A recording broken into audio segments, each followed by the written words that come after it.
All right, well, good evening, everybody, and welcome. Welcome to our regulars and also to our first timers, if that's you.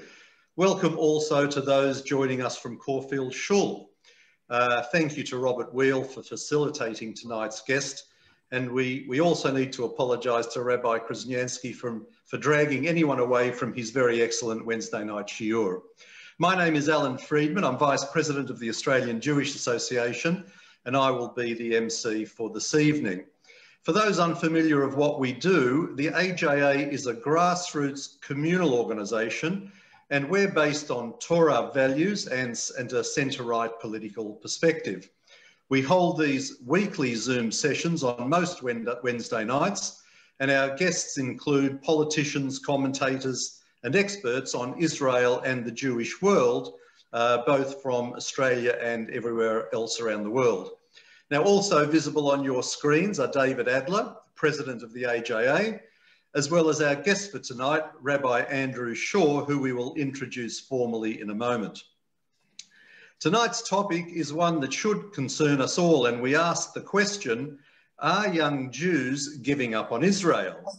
Compared with their grandparents and parents before them, why is their Jewish identity apparently lower down on their list of priorities in life? The format tonight will be, as our usual one is, David and I will chat with Rabbi Shaw for about 30 minutes or so, and then we will open up for questions from the audience. Now, the way to ask a question is to electronically raise your hand, and we ask that people just ask a single question. The way to raise your hand is to click on the participants or the reaction icon down the bottom, and you'll see a little hand image, and if you click on that, we get a signal that you want to ask a question, and then you go into the list. The chat function is available as usual, and we do like to remind people to please keep to tonight's topic. Now, for 6 years now, Rabbi Andrew Shaw has been CEO of Mizrachi UK, which is part of the global World Mizrachi movement, which, as we know, aims to strengthen the bond between the international Jewish community and the State of Israel. Prior to that, he started work as the Community Development Rabbi for Stanmore and Cannons Park Synagogue, and then worked for 13 years with the United Synagogues Central Office team. For those who may not be familiar, the United Synagogue is a union of British Orthodox Jewish synagogues representing the Central Orthodox movement in Judaism. It does sound a little bit like our Council of Orthodox Synagogues. Rabbi Shaw, welcome to Australia and our AJA Zoom program, and thank you so much for your time. My pleasure. As I said, I would hope to come to Australia one day. I'm hoping by 2025 or 30, you might let us back in. But I still have my tickets. I was meant to come in 2020 and obviously we couldn't. So I still have those tickets on Qantas and they keep telling me one day I'll be allowed back in. Who knows when that will be. Well, you'll be very welcome. Thank you very much. Can we start by looking squarely at the problem? And across the world, and it's happening here in Australia too, we're seeing the current generation of 20 and 30-year-olds relegating their Jewish identity below other popular social issues, such as a variety of human rights campaigns, climate change, gender issues, and so on. When do you think this took hold and was first identified, and why has this happened now at this point in history? It's a very good question. And again, it's a global problem. It's not certainly something just in UK, just in Australia, just in America. And I think that it's for Jewish-wise, it started a while ago in terms of an understanding of what is Judaism. There was a Pew report done in America, sort of focusing on Jewish identity and Jewish observance. And it had some shocking sort of statistics that showed, you know, lighting Shabbos candles, only, even though 99% of Orthodox Jews did, only 10% of Reform Jews did. And what has happened in America and has been spread out kind of around the world is that the Jewish left have stopped worshipping Judaism and have started worshipping social liberalism. That's the new religion. And in essence, what's upsetting to me is that the Torah itself is absolutely a social justice movement. And so you look at what Judaism has said over the years in terms of, you know, liberating the slaves and looking after the environment. but yet somehow now, whatever the social liberal movement says is important, that is now what liberal Jews seem to latch onto as, in essence, their Jewish identity. And unfortunately, Israel does not fit into the left-wing sort of vision of the world, and that's a real problem. Yeah, and look, I suppose in the second half of the 20th century, we saw a steep increase in affluence around the world and more assimilation. Do you think this was a factor in this decline in Jewish identity? There's no question. Rabbi Sachs, of blessed memory, used to say, we survived exile, can we survive homecoming? Meaning it's now very, very easy to be a Jew. I know my parents, my grandparents, it was difficult. You wanted to keep Shabbat and hold down your job. It was very, very difficult here in Britain in the sort of 40s and 50s and 60s. Now it's obviously so wonderfully easy. There was no kosher food for many years in this country in terms of kosher restaurants. Again, the world has changed in a positive way, both in terms of finance and in terms of opportunities. And I think, therefore, we have tried so hard. There's a school here called JFS, Jewish Free School, the largest Jewish school, I think, in Europe, 2,100 students. It was founded in the 18th century. And its mission then in the 18th century was trying to turn Jews into good Britons, because they were immigrants coming in from Poland, and they were trying to make them more British. It's now trying desperately to make good Britons into Jews again, because in essence, nowadays, we're so assimilated in society that the values or the ideals that most young Jews have are exactly the same as the wider non-Jewish world. And therefore, you've got a situation where, as the world has become, and certainly social media has exacerbated the problem, because more and more people are just sort of so immersed in a Weltanschauung, which is in many ways an antithesis to Judaism. And therefore, that's causing the problem. But I'm not giving up hope, because I still believe that in the end, we have a very strong tradition, which I think can and does in many ways inspire our young people. And I'm still thinking about the post-World War II era.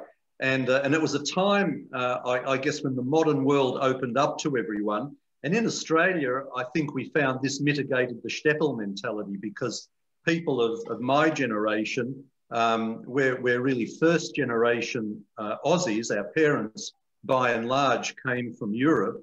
And I'm wondering if you think that this might go some way to explaining what happened here, being mindful also that the UK has a much older Jewish establishment, and yet you still have the same experience. So is this a function of a loss of Shtetl mentality?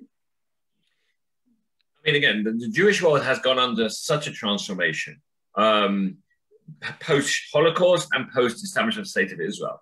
The main difference now that's changing everything is it used to be that communities like Australia, South Africa were very much sheltered from the rapid changes happening in America and maybe in Europe. But with the advent of social media and WhatsApp, all the barriers are down.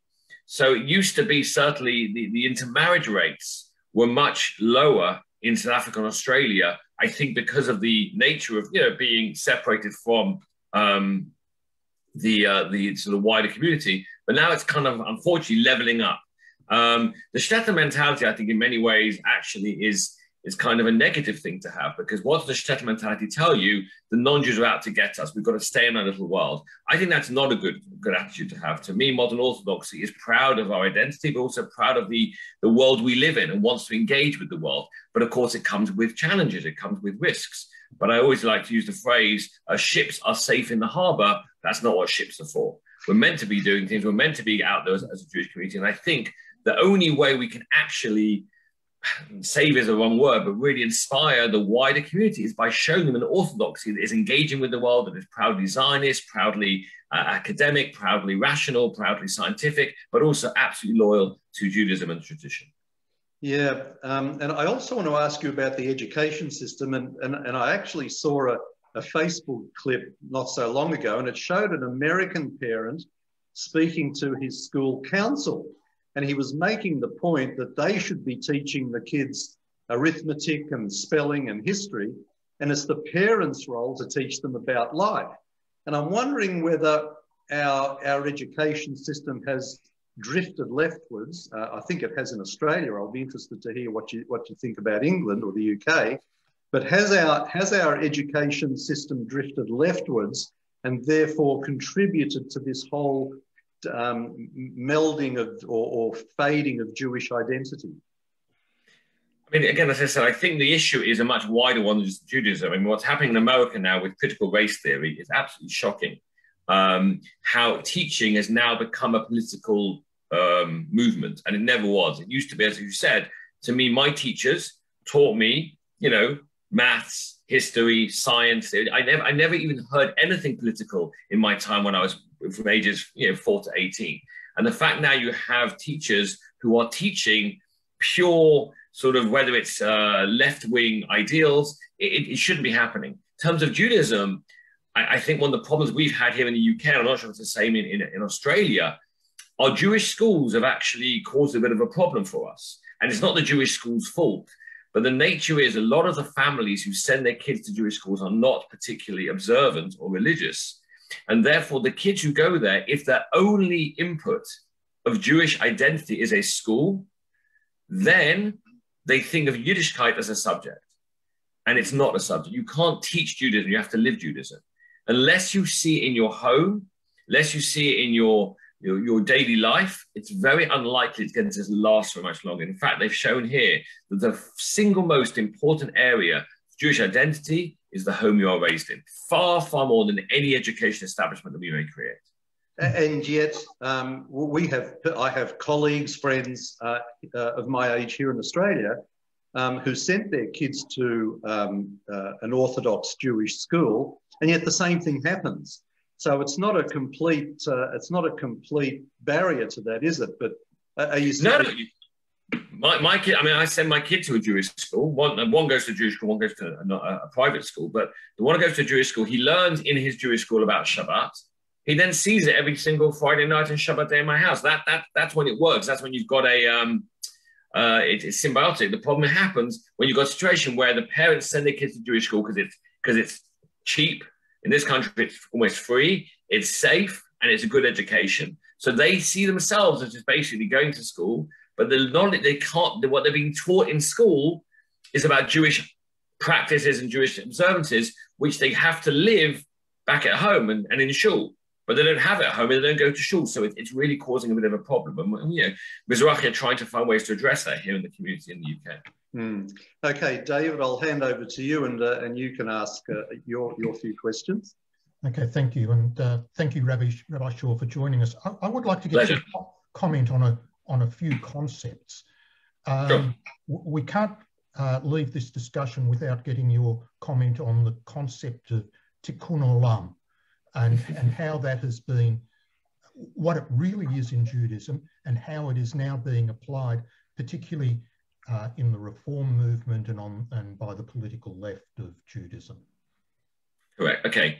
So Tikkun Alam is mentioned in the Aleinu prayer. We say it every single day. Tikkun Alam Shaddai, to basically fix the world according to sort of God's way. The understanding is that we've been put on this planet by God in order to repair the world, to make it a better place. What does that repair mean? It means following the traditions of Judaism in terms of what we should do as human beings, as Jews, both to our fellow human beings and, of course, to God as well.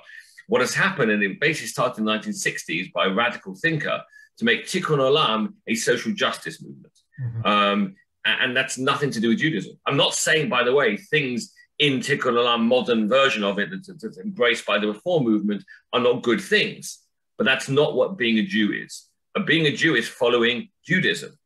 And certainly Tikkun Alam it's not mentioned as a concept. We say it in Aleinu every day. But the main idea of being Jewish is to keep Judaism, to keep the halacha and to, be a mensch and all the other things. What's happened, I said, in the reform movement in America, and it's happening more and more here as well, is they literally have embraced, as I said, secular liberalism as a religion. That is what they believe God has commanded them to do, to be woke. It's now become a commandment within Judaism, and it's very worrying to me because it's nothing to do with Judaism. Look, you want to be woke, you want to be secularly liberal, that's fine, but don't call that Judaism. Being Jewish is having a Seder night. Being Jewish is keeping Shabbat. Being Jewish is, putting on tefillin, as I see in the picture behind you. That's what being Jewish is. It's keeping the Jewish traditions. to me, it's very worrying, and it's raising kids with a completely warped view of what it is to be a Jew. And unfortunately, it's no coincidence that within the reform movement in America, intermarriage is reaching 90%. Because again, you can't preserve Judaism when you don't keep Judaism. It's impossible. And we're seeing a rise here, we see it. I'm sure we're seeing a rise across the world in assimilation, where these ideas are taking hold amongst the young. It's not a recipe for Jewish continuity. Why is that then generated into an aggression against Israel in some quarters?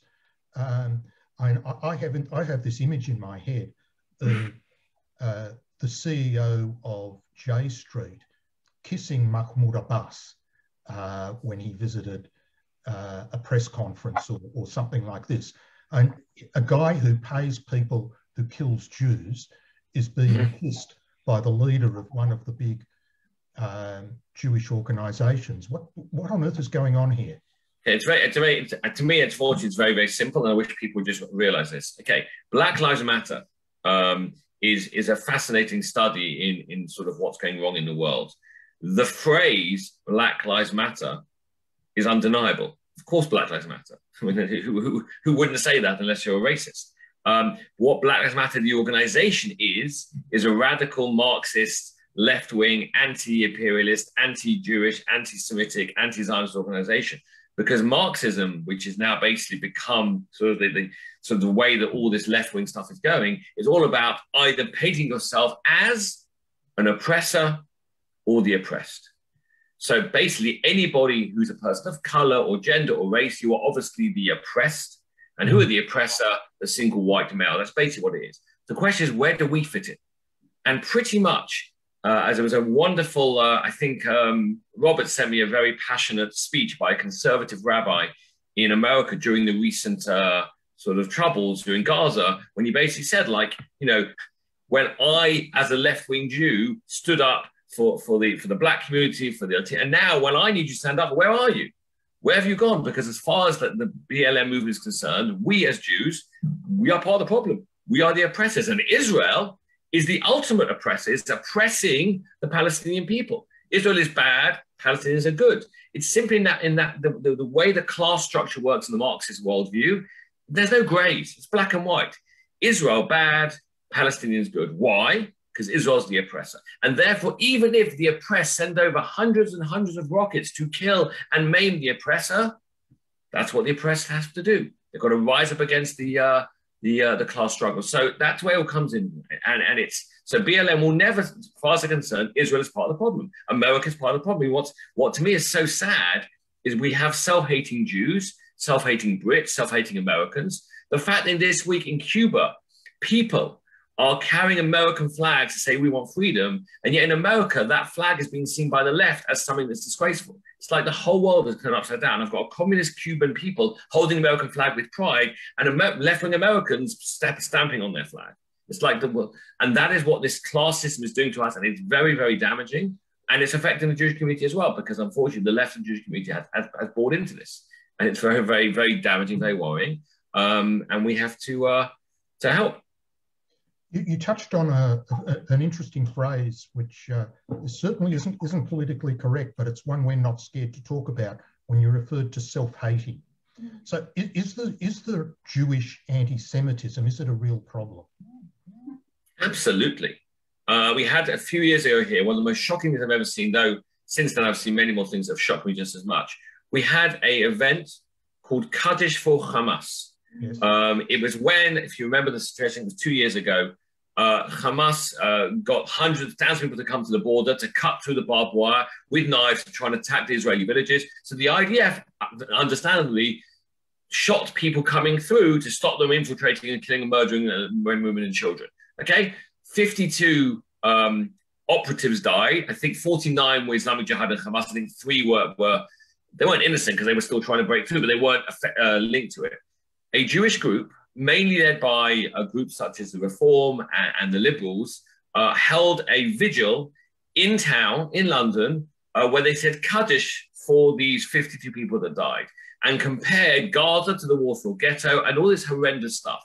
And the funniest thing was, It's not rabbinically able to watch, but it's very funny. I mean, very sad.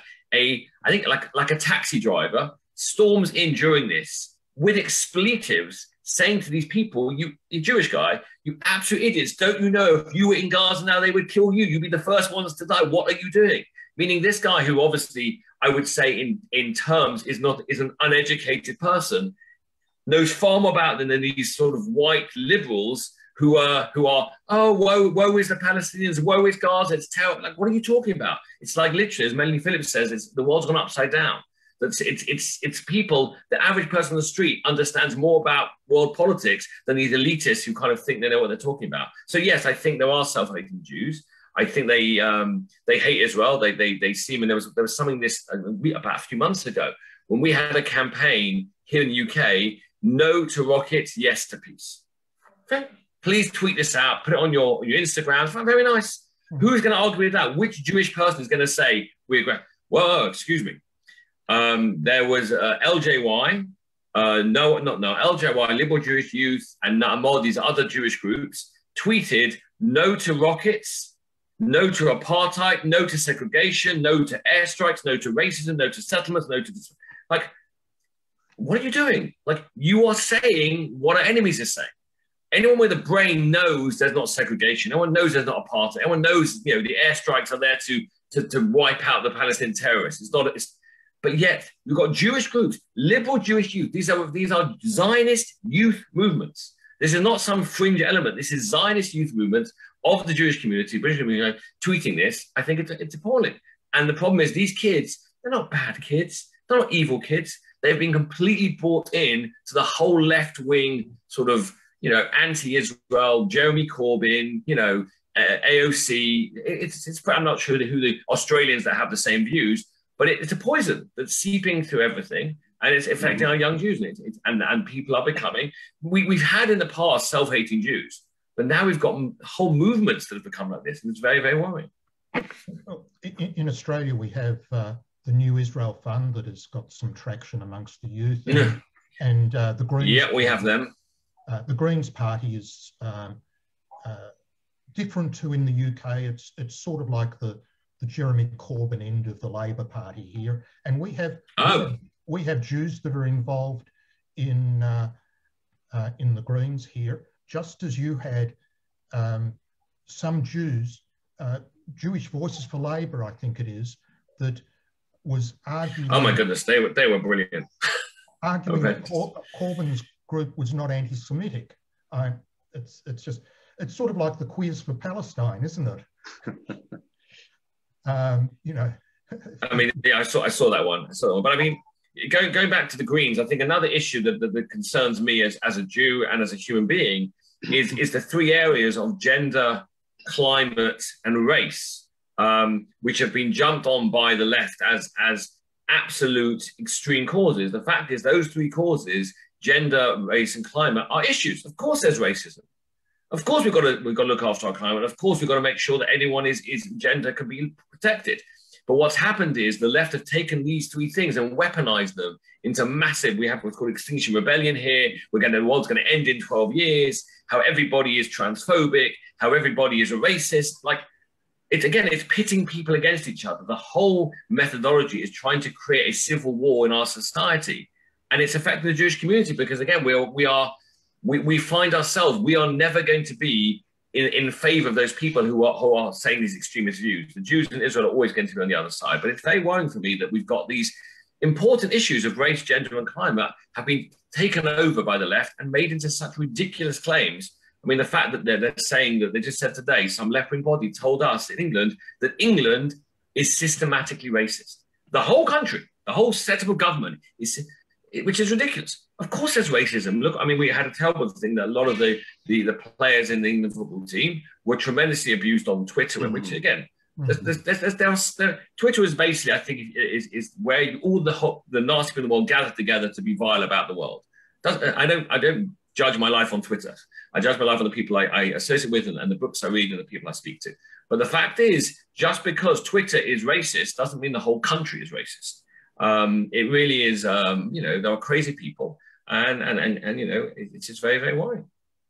Well, the last part of your note as we were planning this meeting referred to what we can do about it. So we're very interested in your comments on your wisdom of what we can do about it. So we're launching an initiative here to fight back in a positive way, not in a negative way. I always believe you can't fight negative with negative. And I think one of the comments I saw flipping up in the chat as I'm talking was about we failed to give our kids a sense of pride in being Jewish. I think someone said that, and they're spot on. That's exactly what we failed to do. So what we're doing, we are getting Mizrachi, we believe, we're going to harness what I believe are the most important members of our community.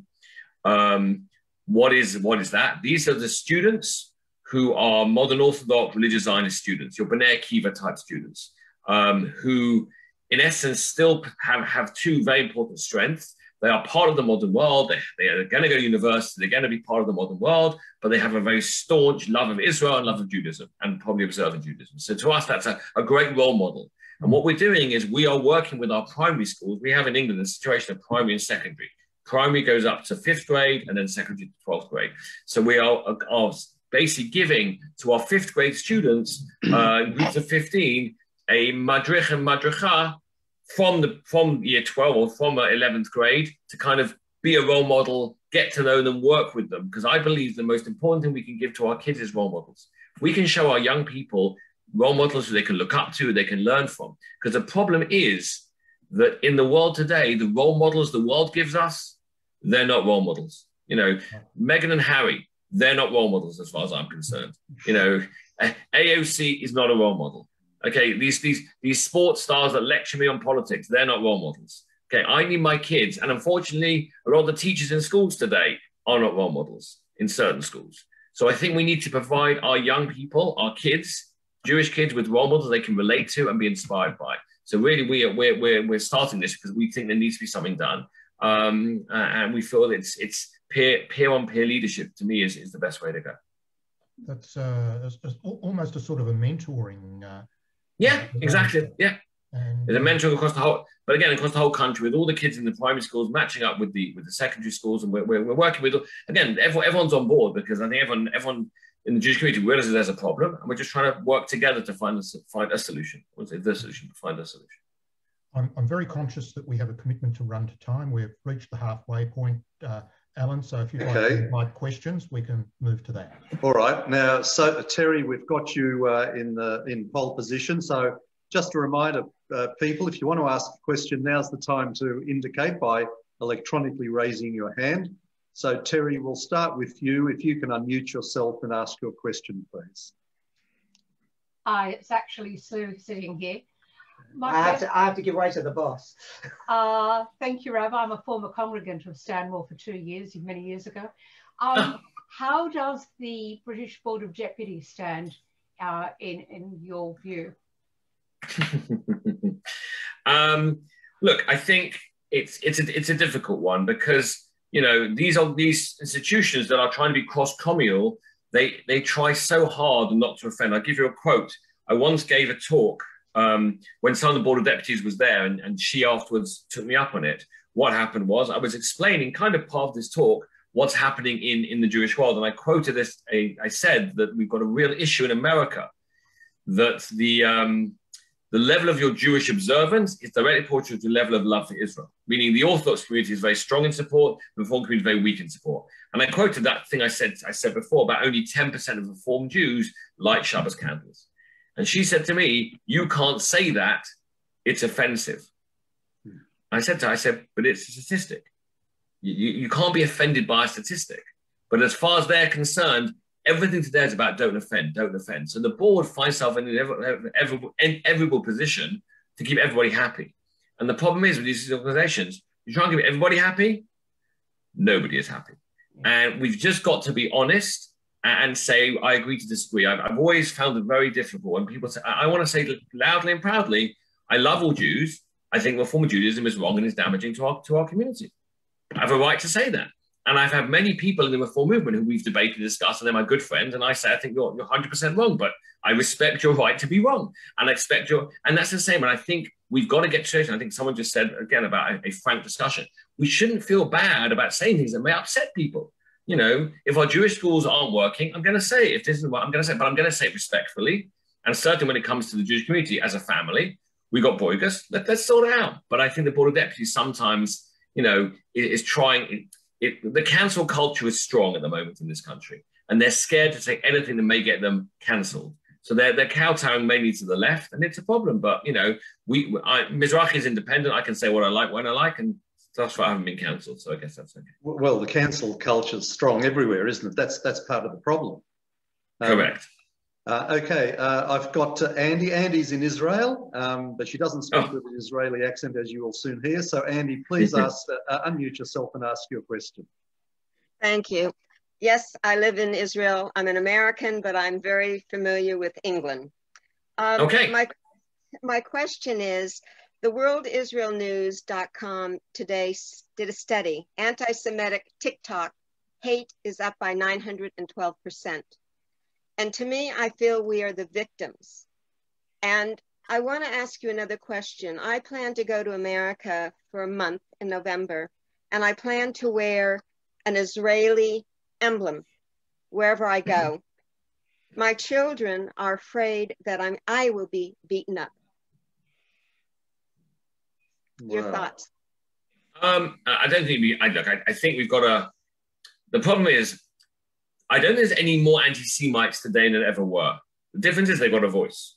Jeremy Corbyn allowed these people to crawl out from under a rock and start speaking again. Meaning all these people who are on Twitter now, they've always hated Jews. Just 20 years ago, they didn't have they couldn't tell anybody except for their family or their few people down the pub. Now they can tell the whole world.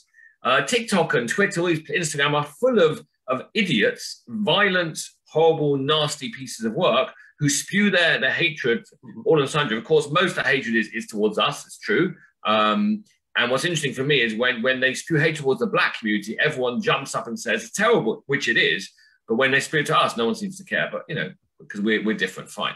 But I think in terms of anti-Semitism, I wear my kippah proudly ever in the UK. I don't receive any comments. I know on the internet, you know, it's spew. I certainly think most of these people are cowards, okay? They hide behind their keyboards, they hide behind their phones, anonymously tweeting out vitriol and hatred. But, you know, they're not going to do anything. Because you know why? They're scared of the consequences. They send that to, and that's why the companies have to do more. It should be in the same way. If you yell at somebody in the street or attack them in the street with anti-Semitism or racism or Islamophobia, you can be arrested. It should be the same thing. If you abuse somebody online, they should be able to track you down and not just close down your account, but arrest you. I'm sorry, it shouldn't be anymore. It's okay to be violent online. No, it's not okay. But at the moment, that's what it is. But I think certainly you may get some comments, but it depends where you go. I know in London, okay, if I walk around Edgware, Hendon Golders Green with a kippah on, no problem. If I go to certain parts of London, Tower Hamlet, where there's a very large Muslim majority who are quite anti-Israel, probably wouldn't be the best idea to walk through there an evening with an Israeli flag around my shoulders. You got a kippah on. I think you've got to be sensible. So if you're going to America, it depends where you go. I would, most places I think fine. And again, I believe as well, the silent majority of human beings, whether in Australia or in America or in the UK, are fed up with this left-wing rubbish and just want to go back to common sense politics. The problem is our leadership have to also. And I think therefore in America, you would find most people would actually embrace you for having a love of Israel, because a lot of Americans think Israel and America quite rightly share, and you used to share a lot of things. I'm not sure they share anymore. So I'd like to think that we haven't got down that road yet where you can't walk in America with an Israeli pin or whatever you're going to do. Yeah, thank you. Now, just before we get to Debbie and then Saul, Leon and Hillary, Rabbi, I just wanted to ask you, while you're talking about anti-Semitism, I recently just read Tuvia Tenenbaum's latest book. It's called Taming of the Jew. In fact, we're going to have Tuvia on in a few weeks' time. And he's excellent. Very interesting because he wandered around the UK noticing and observing how there was so much anti-Zionism and by extension anti-Semitism there was in the UK. It was quite shocking. I just wondered, are you aware of what of the book and what he wrote, and what would be, I mean, is that really a true representation of what it's like over there? Yeah, look, there's no question. There is a rise in anti-Semitism in this country by far. And always, whenever there's a Gaza war, it spikes. And we had a very, you know, there was some horrendous stuff. I'm sure you read about it, of people coming down from Muslim cities in the north, in terms of Bradford, driving down to London with Palestinian flags, saying rape the Jews, kill the Jews. It was shocking, and it really driving through, you know, Jewish areas. It was very, very upsetting to people. And certainly at rallies now, again, which have Labour Party members at it, with effigies of you know, very anti-Semitic tropes and stereotypes. It's all happening here. Anti-Zionism is now anti-Semitism. There's no question. But as I said, on the day-to-day, I don't see it. I see it at the rallies. And obviously, when I went to a rally in town, I was speaking at a rally a few months ago during the conflict. There was a counter-demonstration, a lot of anti-Zionistic and people saying death to the Jews and stuff like that. You know, we know that. And what we've got to make sure and hope is that our law enforcement officers see it and deal with it. The problem is a lot of times they turn a blind eye. And that really is because, again, they're worried about being seen to be racist, being seen to be this, seen to be that. So it's, again, we've got to make sure. But in terms of anti-Semitism in this country, yeah, it's definitely on the increase. Mainly, again, almost exclusively, we were told yesterday by the CST, almost exclusively by the left and by the Muslim community. That's where it's coming from. It's not coming from the far right. Of course, the far right are always there, but you know what? They are still a very extreme and small group. That's what the problem is. That it's moved mainstream because of the left. And that really what worries me. It's become acceptable, and it's accepted to be anti-Zionist, anti-Semitic now because of what Jeremy Corbyn has done and what the left have done. Do you think that the anti-Semitism of the far left and from the Islamic community, do you think that perhaps the Jewish world or the Jewish community is going a little softer on them because it might be a little bit tempting at the moment? Yeah, look, the problem is you've got to call it out. There is a massive problem within the Muslim community about attitudes to Jews. I think 25% of the Muslim community has anti-Semitic views. I mean, that's crazy. And then yesterday, the head of the CST said, you know, we've got to, these are not radical Islam, these are not jihadists, these are regular Muslims who are educated in a way to hate Jews, hate Israel. It's a very worrying thing. So we've got to say these things, and we've got to deal with these things. And again, the problem is, what are we? We're just one person or one community, whatever. But hopefully, as I said, the Jewish community as a whole have got to be more firm and say, no, this is not acceptable. We've got to find a way to stop this hate speech, stop this thing. And again, I think what the chief rabbi had to do, which is quite dramatic, to actually come and do a full op-ed to say you cannot vote for Jeremy Corbyn before the election. That was unheard of. For the chief rabbi to come and say don't vote Labour, but it got that bad. And I think the chief rabbi was quite right. Rabbi Sachs also wrote about it. And we have to speak out. And the Jewish community have, I think, in many ways, done a good job, but we need to be vigilant. We need to keep going. Okay, Debbie, Saul, Leon and Hillary. So Debbie, please unmute yourself and ask your question. Okay, hi Rabbi. Yeah, great to have you on the program. Thank you. Yeah, you mentioned before about these these groups who are anti-Zionist and speaking out, against Israel. And I would like to add, Neturei Carter as well to that. Yeah, it's not just the liberals. And but we're coming up to Tisha B'Av. We're thinking about how disunity and unwarranted hatred caused so many problems in our history. How do we relate to such groups that are putting our fellow Jews in Israel, I could say putting them in a bit more danger? I mean, look, I would say I'm glad you brought up Neturei Carter, because I think actually I have less problems with the left than I do with Neturei Carter. Because Neturei Carter are religious Orthodox Jews who should know better, but unfortunately they have also been, they believe wrongly and absolutely, in my opinion, that we should not have gone back to Israel, and therefore we have to stand with the anti-Zionists. It's a crazy and warped ideology, but it is a very, very small percentage of the Haredi world, very small. And in fact, most Haredim are very embarrassed by it and sort of think it's disgraceful. In terms of idea of loving every Jew, what's called avat chinam. Okay, avat chinam sinat chinam is why the second temple was destroyed and why I have this scraggly beard for another few more days, is because there was baseless hatred. And it's interesting, it says sinat chinam. It didn't say sinat, it said sinat chinam, which means it's baseless. And there's no question, as Jews, we have to sometimes hate. We have to sometimes be angry, sometimes be, my view is, when I look at my family, as in the Jewish family, what's happened to it, it brings tears to my eyes. The fact that I have Jewish groups, who hate Israel, it's very painful for me. And therefore, I want to be unified with them, but at the same time, I will speak out against their ideology, which I believe is poisonous and I believe is damaging to our people and to our sort of society as a whole. But that doesn't mean I don't want to be united with them as Jews. I always say, I love, to take Reform as an example, I love Reform Jews. I just don't like Reform Judaism.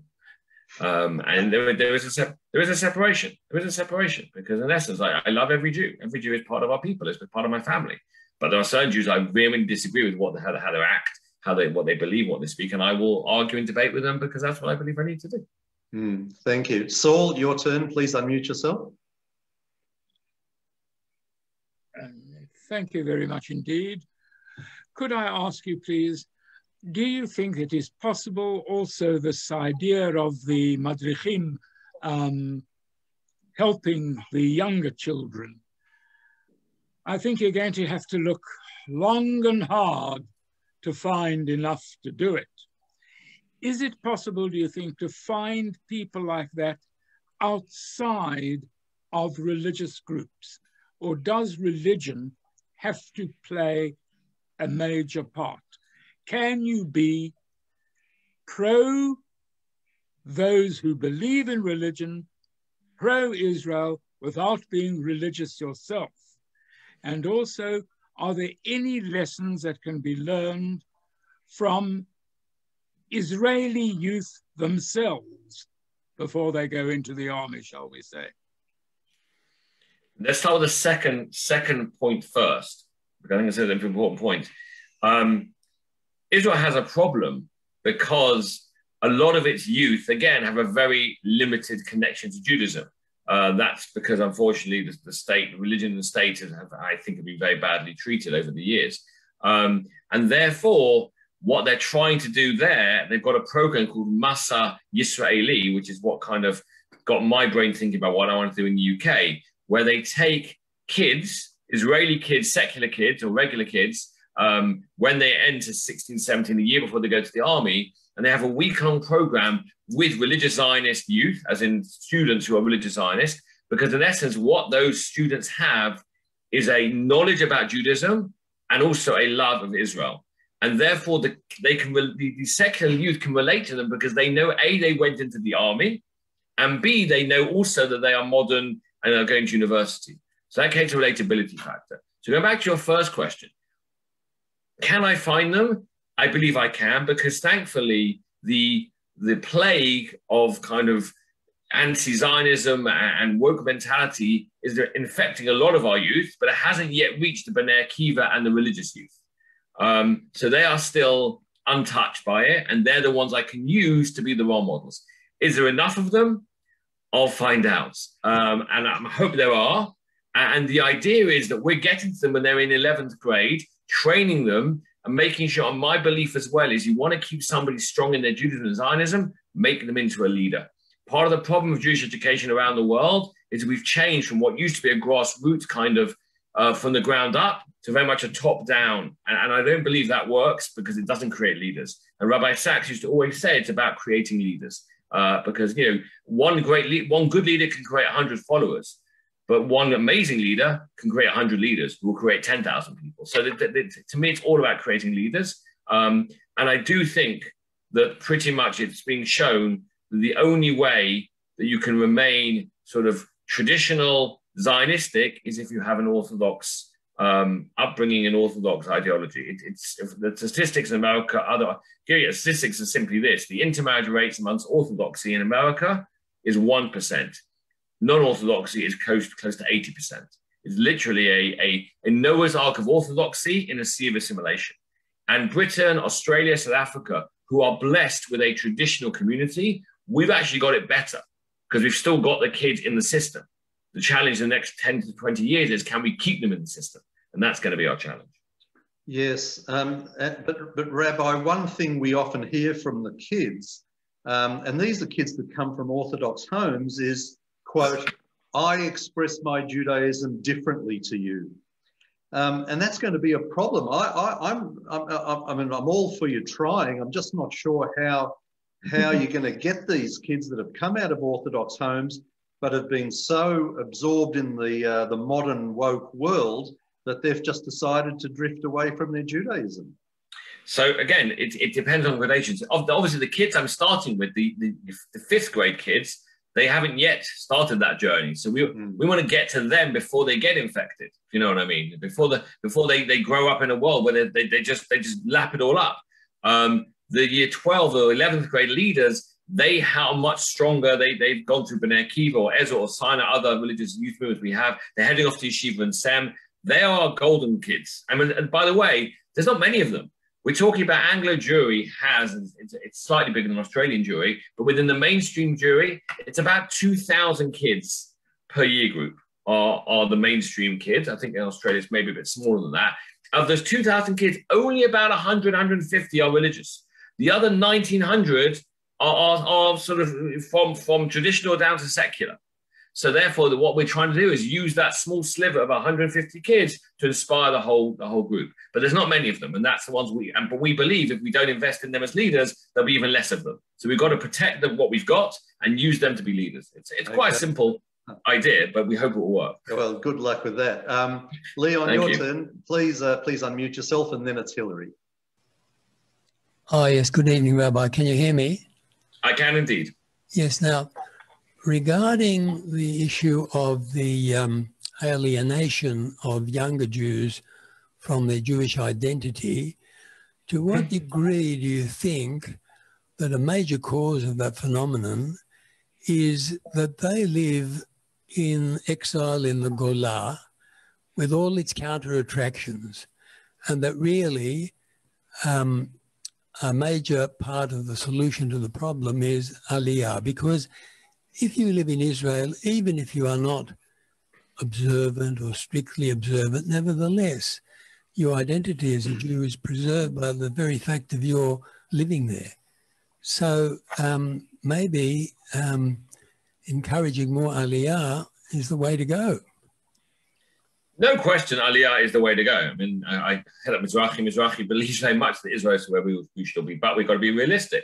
And from my experience in 30 years of education in the community is Aliyah is an option for very few people. Most people don't make Aliyah. We have around about, I think, 600 people a year making Aliyah, which is great. I mean, I'm not knocking it. It's a much higher percentage than America. America has about 2,000 Jews a year making Aliyah, but they're 25 times bigger than us. So in terms of it, the UK Aliyah rates are high. But who's making Aliyah? And this is the fascinating thing. I think 75% of those people making Aliyah every year are religious. What does that tell me? If I want to make people make Aliyah, stage one is make them more observant, more religious, and then they will realize this is where I need to be. Just going straight in with Aliyah won't have any effect on these people. They hate Israel. Why do they want to go live there? But more than that, what I believe in Mizrachi we have to do is first strengthen their Jewish and Zionist identity. And once we've done that, then we can move to the next stage, hopefully encouraging them to move to Israel and raise their families there. But it is a solution. But for what I can see, it's not a solution for the vast majority of people at the moment. And hopefully it won't be, meaning I don't want it to be that people will flee this country because of anti-Semitism. That's not what I want. And the moment Aliyah is a positive reason, but it's only really touching maybe 1% of the community. And and the amount of money has been put in by the Jewish agency and stuff, it's not succeeding. The main thing we've got to do here is strengthen Jewish identity, and that I think will lead eventually to more Aliyah. I've had it said to me, Rabbi, that with the rising level of anti-Semitism, Israel will be the only safe haven for Jews, and that we should effectively be thinking about leaving our diaspora homes at some point. Do you think that's an overly pessimistic view? Yeah, I mean, as I said, I'm never one to say don't make Aliyah. But I think that, you know, there's no question. We here all started thinking about Aliyah when Jeremy Corbyn was getting close to power. As far as we were concerned, if he got into power, it would be a mass exodus. I know France had a massive spike in Aliyah when all the problems were happening. So it's like everything. Is it true? Is there a rise? Yes. Is it worrying? Yes. Is it catastrophic? No. And it's a matter of finding your balance. I think that, you know, people should, you know, there's definitely more of an interest in Aliyah, because you're right. That is a place we know, you know, thank God we have a home to go to. But I don't think it's as dire as, like, you know, there is no future X, Y, and Z. I think we've got to be balanced in how we look at it. Yeah. Okay, Hilary, please unmute yourself and ask your question. Thank you. I was wondering about actually the suicide rates for the younger Jewish people who've lost their sense of identity and direction and purpose. We've got a very high suicide rate. I come from Canberra, and it's something that grieves me very much. And I just wondered how this was actually working out in Great Britain. I mean, certainly the statistics are that certainly the areas to do with gender identity and these areas are causing tremendous confusion in young people, and that is leading to a rise in self-harm and a rise in suicides. So I think, to me, a lot of these areas that are trying to be compassionate and non-judgmental are causing tremendous pain for you know, the fact you have kids as young as 6 or 7 being told to question their gender is madness. It's absolutely madness. And what it's doing is it's dealing with kids and causing tremendously harmful, you know, to give a kid you know, puberty blockers at 11, it's madness. But what it's doing is causing within young people when they go through puberty, they're naturally, obviously, you know, troubled. That's what puberty is. That's what happens when you become an adolescent. To add into that mix all this craziness, there's no question of why there's been a rise. And also social media. Social media is causing a huge problem with kids being bullied and being addicted. And it's you know, they showed, I watched a program, what it was called, about Facebook, about these dangers of social media. And it showed that since 2007, which is when smartphones were invented, the rate of suicide has gone up by like 150%. So it is very worrying. And that's why part of what we're doing again with this mentoring program is to give the kids somebody to talk to. You need somebody to talk to, discuss it with. Don't be in your own world. Talk to people. It's what used to happen, and we used to call it talking. It was a good thing. Nowadays, it's not done anymore. Kids today don't talk; they just text. Yes, it's done with their thumbs. Michael, we'll make you the last question, but we'll need to keep it quick. Thanks. Yeah, Rabbi, one of my favourite political journalists is British-born Melanie Phillips, who I'm sure you're aware of. Yes, she's come to Australia a few times. In one of my discussions with her, she said how poorly she's treated by the majority of the Jewish community in the UK, particularly the Board of Deputies, and that obviously because she's a conservative. Do you have you had any talks with her, or what do you think of her? I think Melanie is spot on. I think she writes things. She's not afraid to say the truth. She's a lot of the areas I've spoken about this morning or this evening, in your case, have been areas that she speaks about. I've read most of her books. I think you're right. The reason why the establishment doesn't like her is because she's not afraid to say the truth. And the truth hurts. The truth out there that outside of Orthodoxy, Judaism is falling apart. We are on the left. We have self-hating Jews. The Muslim world is a problem in terms of what they're, in terms of education. There's a real problem in terms of these things she says, and climate change, all the things she says. People don't like what she says. Doesn't mean she's wrong. It just means she's making people uncomfortable. And I will leave actually with what a job of a rabbi is. My mentor, Rabbi Dr. Jeffrey Cohen, once said to me, the job of a rabbi is not just to comfort the troubled, but sometimes to trouble the comfortable. And I think that's what I believe what we have to do. We have to, got to say what it is. And I'm not afraid. And I think Melanie is one of my inspirations, but she also is not afraid.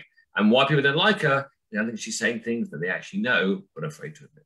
Yeah, and I think you'll do it very well. We'll leave the questions there now. The Rabbi needs to dash off, but just before you go, Rabbi, I want to ask Robert Wheel to just say a brief thank you to you.